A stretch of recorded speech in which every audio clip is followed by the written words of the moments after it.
I will probably not be dropping my notes as great as last time, so it'll be more of a recording, and we'll share this after the fact.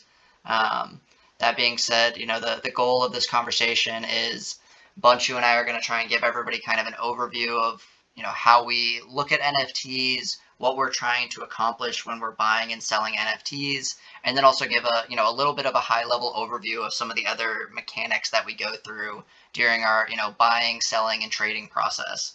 Um, and Bunchu is sharing a screen. I was like, what does that sound? And so Okay, throughout can this, you see my browser? let me see. Yes, I can. So throughout this Okay, session, cool. Bunchu will be sharing his screen, sharing some different tools that we use, and then going through, a couple sample projects as to like what analysis we would do to identify, potential opportunities in the marketplace. Give me 1 second. I'm going to put my Discord over here just to make sure that I can see the chat. Okay, cool. Let's roll. Awesome. So, Bunchu, I don't know exactly where you want to start. Do you want to kind of do a high-level overview of kind of what you're looking for within a project, or how do you think we should kick this one off?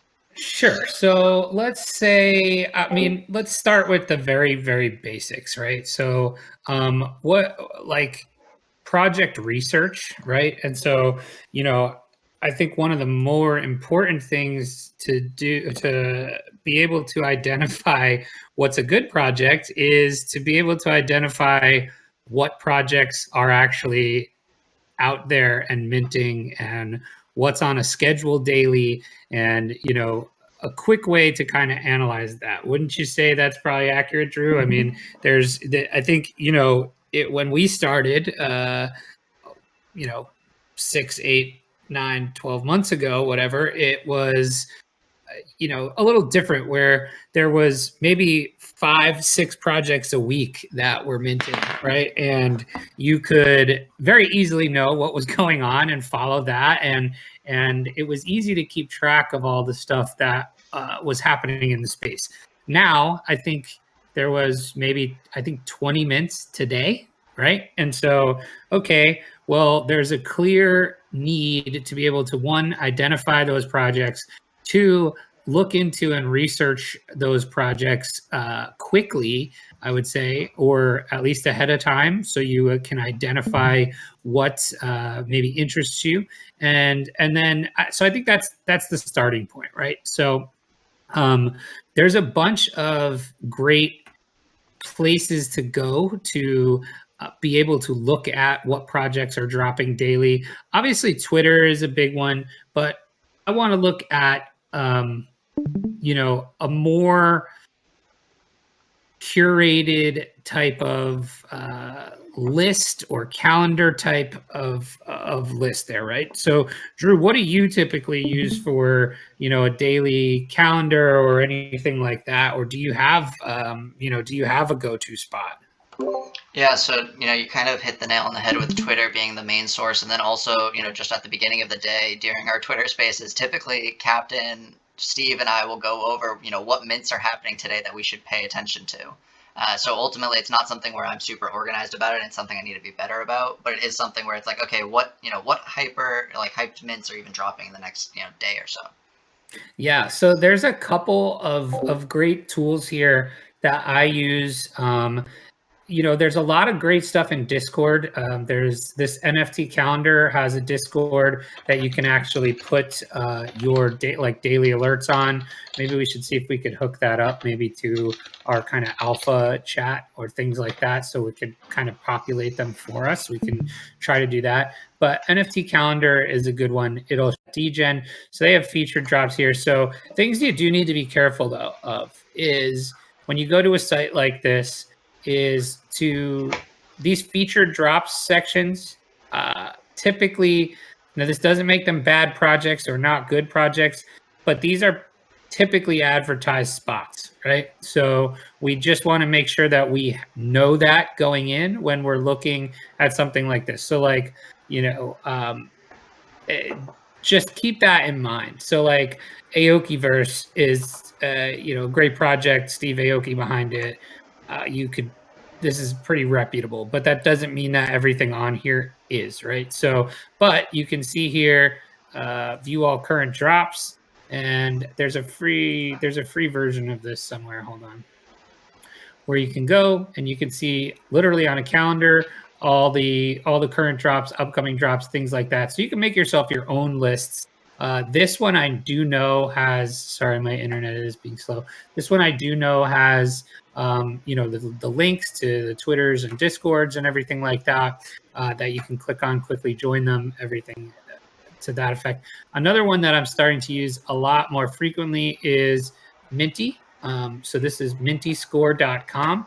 This is a really cool site. So if you go, this actually has, they've scored these by their metrics. So you can kind of see based on, their followings. So you can see right here very easily what they have on Twitter, what they have on Discord, and, what their minty score is for, and this is, I would take this with a grain of salt, just like your featured drops, right? Because who knows, we don't know specifically if these are sponsored or how they do things like this. You might want to be, you could actually kind of fact check a little of this on this site, because they also have you know uh, a list of influencers on here, and I can tell you right now, I'm on here as a influencer somehow, and they don't pay me, that's for sure, and I don't pay them.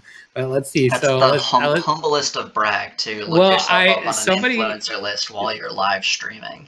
somebody sent me That's this the other day. I don't know what the hell this means, but I have a minty score of 83. So knowing that I don't pay them or they don't pay me, right? So you kind of fact check that a little. But this is a really nice one because it's got like upcoming drops. It's got whitelist tab, so you can see what projects actually are running a whitelist or allow list, and then you can go kind of do your research on how you can possibly make those lists. You can see what's in pre-sale right now. You can see, or sorry, who's doing a pre-sale. You can see any raffles that are open. You can see Dutch auctions, things like that. So I really like this site. I like it more and more actually every day that I'm using it. And the home screen here, it's got your like the top Minty Score project, and then again, this one shows you really quickly today's drops, what's going on today. And I kind of like this little minty score because you can kind of quickly glance at this stuff and say, all right, is this even worth my time? By no means is this gospel DYOR, but something like this Bit Mermaid, I'm probably not going to go look too much into it. I also like the fact that you can see really quickly what's the supply, what's the price, things like that, right? And so again, if you went to the top drops here and just a quick metric here of what their Discord, what their Twitter is. So, I think that's a good one to hone in on, right? Is your Discord and social media metrics. Drew, what are you looking for in a project for, Discord, Twitter, things like that when you're researching these projects and their viability? Yeah, so the main thing that I'm looking for is what I would think of as organic engagement on their tweets. So like we can all see that, like, hey, if somebody posts a whitelist giveaway or some form of a giveaway, they're gonna get a lot of people engaging with their tweets. They might have a ton of followers. And right now I think one of the biggest things that we're encountering is that, there are accounts that are either buying their followers, basically somehow paying to increase their overall vanity metrics. If I see an account that it looks like people are actually engaging because they want to have fun and they want to be a part of the community on Twitter, then that's a Twitter account that's worth looking into. When you join into the Discord, if you understand how they're, engaging with the community, and it's not necessarily just folks saying, GM every morning, or like, how are you every day, and it's folks that are actually there to, be excited about the project and excited about what's being built. That's the type of community that we want to look for in a project before the mint happens. If it's really just I know Invisible Friends has popped up there a couple times, like I'm in that Discord if you join that Discord and you look at it, it's so many people that are just trying to, engage with the community because they want a chance at a whitelist, and they don't actually care about the project itself, but they just want to be there because they think that there's an opportunity for the future. If you're in that community and if you're joining a project in their community, you really want to make sure that they're, there for the community and there for the project. Yeah, 100%. And one of the things that you just said that is something important to me is about it's weeding out the projects that potentially have fake followers, fake engagement, fake Discord numbers, right? Because the quick thing we just did there was, okay, Invisible Friends has 250 Discord members. That's awesome. This must be super great project. Well, we've seen 250,000 member Discords with very, very little engagement, and obviously those are we got to get to the bottom of really quick at a glance what we can look at there, right? So one of the things I actually look at is, you can see I just picked this project randomly, so I don't know anything about this project. So I'm just like, as if I were doing this research myself, I'm just going to click on this Discord link. And one of the things it's going to show me here is, I don't know if you can see it or if it went to my other things. So I don't think you can see this on the screen, but it shows me what is in the when it gives you the little Discord invite and says join the Discord, it shows you the name of the Discord, how many members are in this. So the rich sad cat that I just clicked on right now, 19,273 Discord members. So that on the surface looks really great, and this is actually a fantastic example. But when you look a little deeper, right, is 19,273. However, there's only 979 people online. So that equates to a little bit less than 5% of the actual members in this Discord are online. And so what Drew was saying before is like, okay, if you jump in this Discord, there's probably no one chatting, number one. And two, like, it means to me that they probably purchased fake Discord followers, right? Or they ran some kind of whitelist where it was just an invite contest and people are sending multiple dead accounts just to be whitelisted and things like that. So, this would be this is a red flag for me, right? Where if you took the Ben Mezrich project Discord and just did a quick glance, we have about 8,700, 8,800 members in the Discord, and we're at 3,000 active members, like 3,000 online members in the Discord, right? So that tells me you have not only potentially a really engaged community, but also a real one, right? Like, there are people, and that doesn't mean that they're active in the Discord right now, but that means they're online in the Discord. That means they're real people, right? They could be anywhere else on the internet. But so that's one that I look for a lot in stuff when I'm going to a Discord. And typically what I like to see is, if you got a really good number for this, it's 30%. Like, that's a really, really, really good number. So if you have 10,000 people in the Discord and 3,000 are online, that's a strong number, in my opinion. Anything less than 10%, super big red flag, and I'm probably not too interested, just based on, so if I'm just measuring their social media score, right? Like, that's going to give me a red flag there. Does that make sense, Drew? Any questions on that? Is that something you've ever looked at? Yeah, I think, the Minty drops, or the Minty score, is actually something I wasn't familiar with. So this is super helpful for me, because when I'm doing it, I'm typically trying to click into their Discord and see the vanity metrics myself, and then having to kind of go in and spot check, like, are there people, organically engaged here? Or is it, like you said, 8,000 people sitting offline and 5 people, driving the conversation? Yeah, and I would say you definitely want to double check yourself too, because that sad cat thing that I just pulled up has a Minty score of 81. But like, to me, their socials are probably a red flag. So, like, we could go back on their Twitter and kind of double check this, and we can go to their Twitter, 12,000 followers, but on their most engaged tweets, like here you go, they've got 1 retweet. They've got 9 likes and 3 retweets. So this tells me most of their followers are fake, right? So like their art, which would be, you know, a pretty good metric to go on. This is kind of like an art demo. 28 likes, 12 retweets, 6 comments. So that's what you're looking for when you're looking for socials. You're looking for engaged social media. And because like Drew said, otherwise they're just vanity, right? So I feel like that's a pretty good place to start with this chat. Where do we want to go from there? Yeah, so after kind of looking at the socials and, you know, going off that, there are some of the other metrics that we typically look to, right? And I think Minty Score actually had a bunch of them there. It's just trying to figure out, like, you know, when is a project minting? Is it something where they're minting tomorrow, and so you know, you don't really know what's going on, and so you won't really have time to do the full deep dive in them. You know, identifying when the drop is happening. You know, what's the total supply looking like? Is there a, you know, what's the price? Is there a price difference between the public sale and the pre-sale? And then, you know, as we inch up to the mint time itself, what are some things that you look to during the, you know, the mint itself, so the pre-sale process, and then as it moves towards public sale?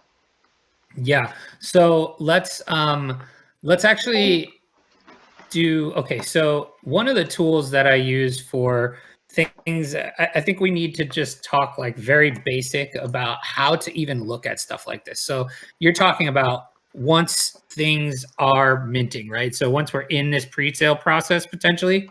Yep. Okay, so here's a great tool that I use all the time. It's called mobi.gg. There's a free version of this. There's a paid version of this.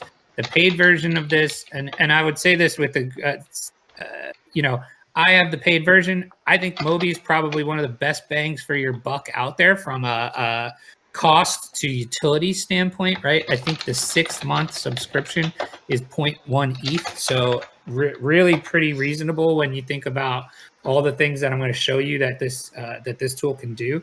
But before we kind of get even into what Mobi does, right? We're just going to, Mobi's showing me right now, what you're looking at on my screen is what is actually minting in real. So this has a 2,500 total supply, and there's 351 listings. So, you know, a little more than 12-ish%.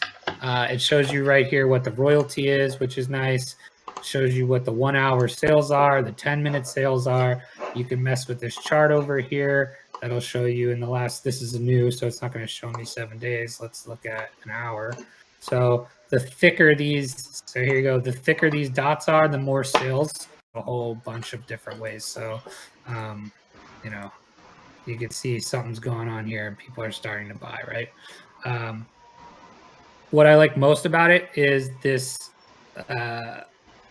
floor tracker, right? So this is showing you what the floor thickness is. You can look at it in this bar graph. So let's do by 0.01. So you can see how many are listed at each price grouping, right? From like a cumulative total and account, right? So you can see here, there's kind of a big wall here at this 0.12. There's 59 total there and 106 total before you even get there.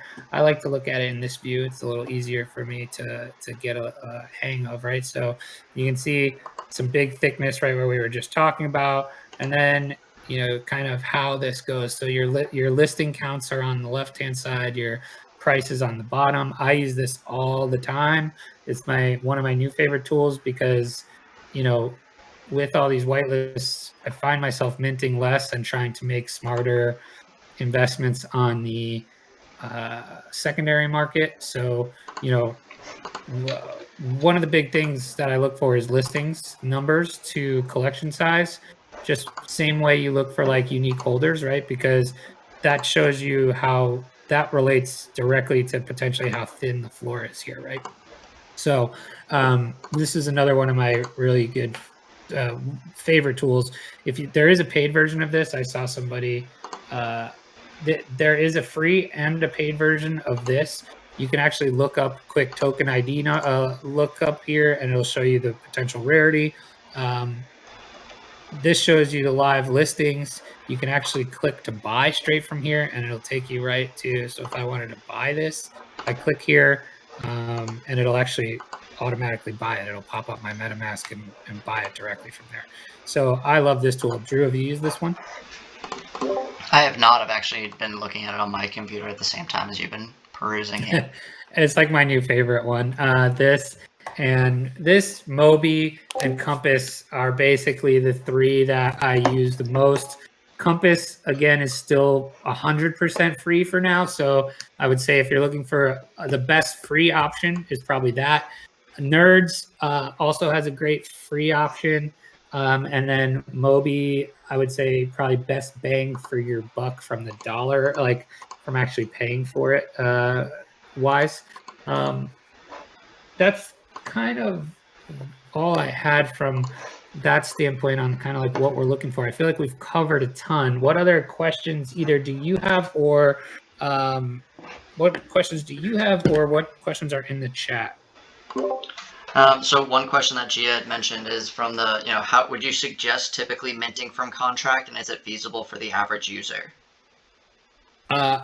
Yeah, so I mint from contract as often as possible.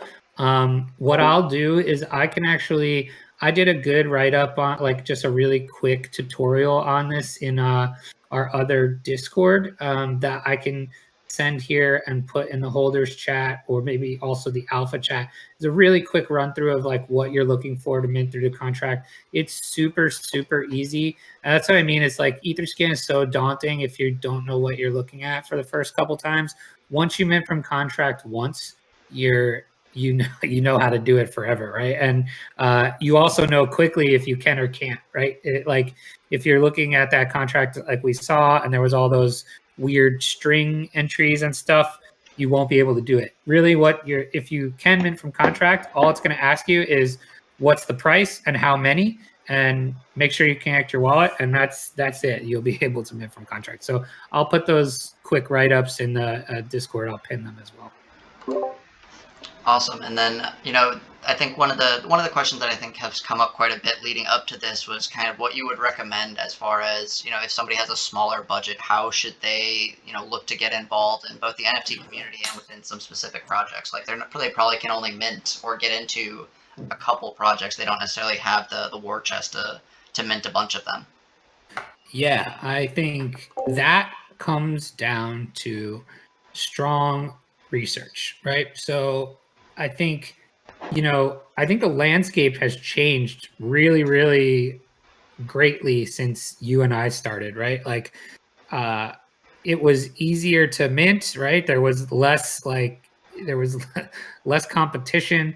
There was less of the kind of whitelist, allow list gating stuff, right? So, and there were less projects overall. So more projects means more saturation, which means not everything you see is going to mint out. Not everything you see is going to be successful. So what is that? How does that translate to being successful with a smaller budget, right? And so I would say that comes down to really strong fundamental research. So all those things we talked about in the beginning of this is, what do the socials look like? Are they real? What does the project look like? What does the roadmap look like? Who is the team? Are they a doxed team? Meaning, do people know who they are? A doxed team is not 100% a requirement, but it's a level of safety, right?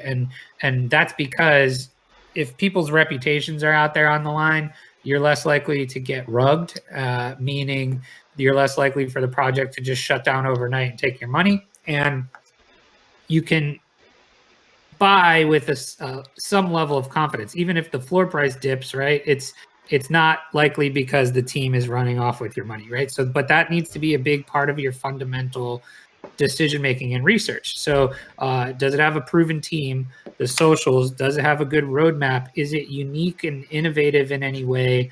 And I think there's also a lot of questions you need to ask yourself about what kind of person are you, what is your personality like, and and how do you want to participate here?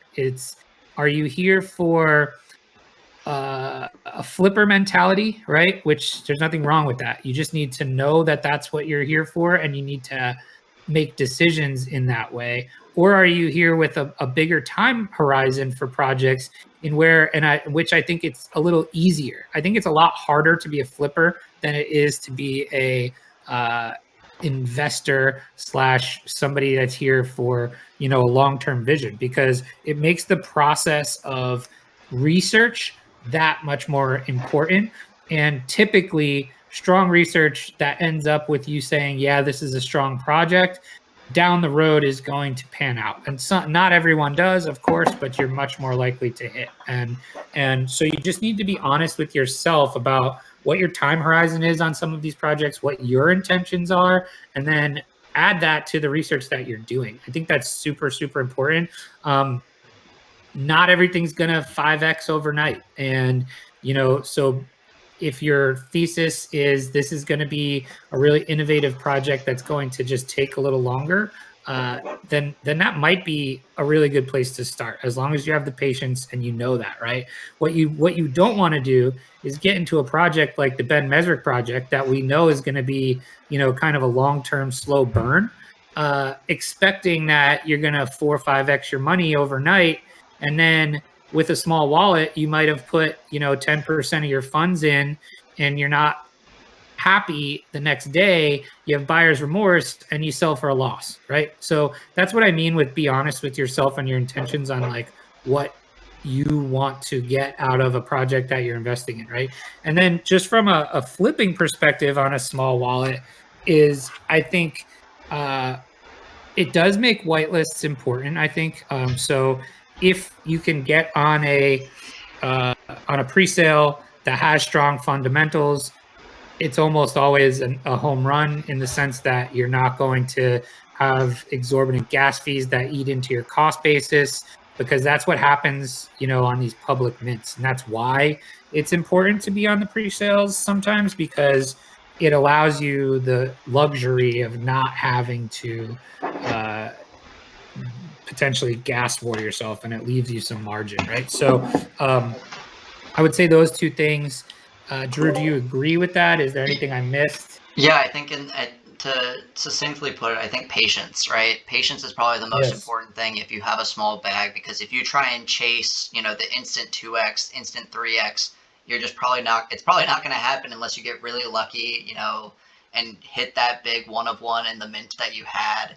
You're not going to be able to turn that bag over very quickly. So ultimately, what you want to do is you want to find the projects that have the long-term potential, because the price will likely be, pressured down for quite some time.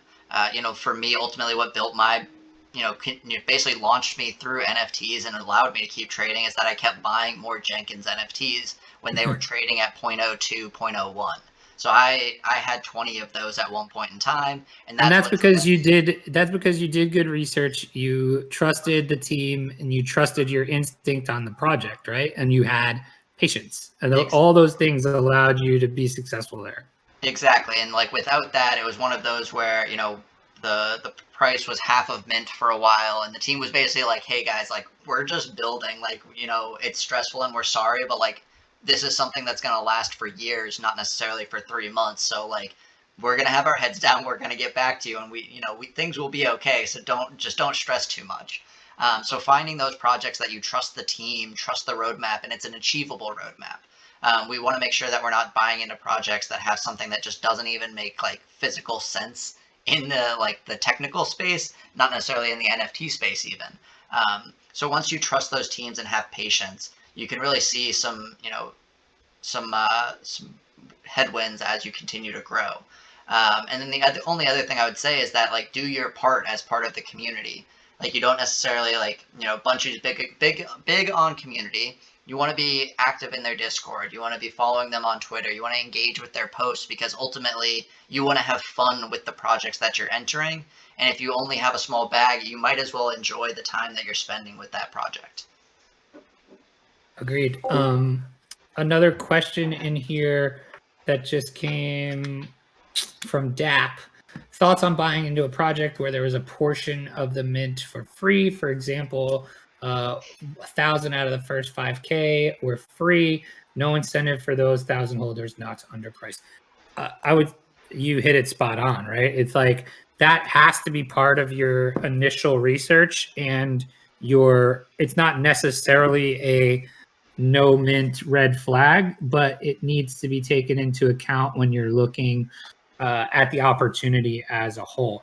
I don't like those projects for exactly that reason, right? It seems to me more of a hype marketing type of thing, get you in the door quickly, and typically why they're doing that, and I can't speak for every project, but typically why they're doing that is, okay, if I know my first 1,000 are free, people are going to run to mint them because they want the free ones, and then their contract will trigger on all of these tools that I just showed you, and it's kind of a roundabout way to market, right? So if I'm on Mobi watching here, and people are rushing to it because 1,000 are free, and it starts lighting up my dashboard, people are going to look into it and see if there's demand. So I think it's much more of a marketing tactic than, and I think it needs to be taken into account in your overall, assessment of a project. Would you agree, Drew? Yeah, I think that's, it's anything when you're looking at like a pre-sale that's lower than the public sale price. It could be a free mint that leads into a priced mint. I think that's important because, it can drive some secondary sales because people think it's priced at the public mint. And ultimately, you want to be one of those people that either gets the free mint or the cheaper pre-sale. And that's when pre-sale and those type of, roles matter more, in my opinion. Just one more thing before we go is just to touch again on the allow list, white list, pre-sale type of stuff. We are going to do, put some efforts out there to make partnerships with, leveraging the community that we have here and things like that. We want to be able to bring you guys opportunities, but we'll say it for the 1,000th time. That doesn't mean they're endorsements to mint. That doesn't mean they're obligations to mint. That should be the start of the DYOR that we just talked about here. Make sure it fits all of the things that you're looking for in a project. Whenever we do these partnerships, we'll obviously write up what they are and all this stuff. But ultimately, the goal for us to go out and get them is to bring you opportunity. It does not mean you should mint it. It does not mean you have to mint it. It is really the start of the process, right? And like I just said, any whitelist, 30 to 40% are minting, and that's for a multitude of reasons. But we want to be able to give you the opportunity, so we're going to try to do that as much as frequently as possible. We're going to try to give you the highest quality ones, of course, but that is no way an endorsement, and it's like step one of the process, right? Would you agree there, Drew? Yeah, and to echo that sentiment, we did have somebody in the Discord earlier, ask like, well, so why would we get the ones that don't seem like they're going to be hits? And the main thing I would say there is ultimately, like, I can tell you in the past month, we've had 2 or 3 that I thought were going to be duds until like an hour before the pre-sale ended. And those ended up being some of my biggest wins in January. So like you want well, I would to also have that say that, for as long as possible. You don't really know, because part of getting these lists or part of getting on these partnerships is being there early, right? So it's about trying to identify, for us, if we're vetting these, right, it's about trying to identify quality as early as we can, because once they get late in the game, they're not giving out partnerships and lists anymore, right? So again, it's more bringing you the opportunity and then arming you with the tools to decide if it's something that you should do, right? So like, even if I'm on one of these lists and it's not like the most hyped thing, I'm watching these tools, I'm watching the Etherscan, I'm watching who's involved, I'm watching all of those things just to make the decision if I should mint or not. And so I just want to stress that again, because it's part of getting them is trying to recognize them early, and some of them may hit, some of them may not. Exactly. Well, I think that's about all we want to cover today. I do invite everybody, and if you guys enjoyed this and this is something that you want us to do more of, like we're more than happy to kind of have some more of these conversations, dive in deeper on specific things. But we wanted to make sure to cover the high level of as many things as possible tonight. Um, so again, feel free to give us feedback, ask questions. Like Bunchu and I are always in the Discord. So if there's something you saw here and you want to ask a question right away, feel free. I will be posting the recordings. Of course, I did manage to screw up a portion of it, and I think we lost 15 minutes of a recording here in the middle. But I do have the beginning, and I have a piece of the middle, and then I have all of the end. So I'll be posting those as soon as I can figure out the best way to share them. Cool. Thanks, everybody. This was fun. I think maybe next is gas. I mean, we'll have to teach people about gas. But if you have any other topics that you want to recommend, please drop Drew or I a line, and we'll be sure to help as much as we can. Awesome. Thank you very much, everybody. Bye.